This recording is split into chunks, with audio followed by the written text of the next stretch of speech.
ఓం నమో భగవతే వాసుదేవాయ. హాయ్ అండి.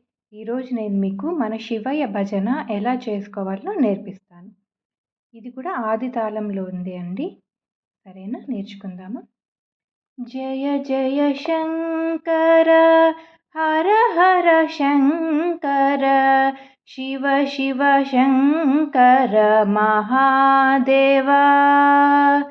జయ జయ శంకర హర హర శంకర శివ శివ శంకర మహాదేవా. హర ఓం హర ఓం హర ఓం హర ఓం హర ఓం సదా శివా.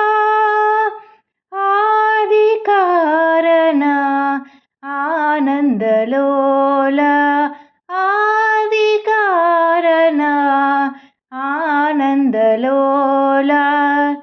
జయ జయ శంకర హర హర శంకర శివ శివ శంకర మహాదేవా.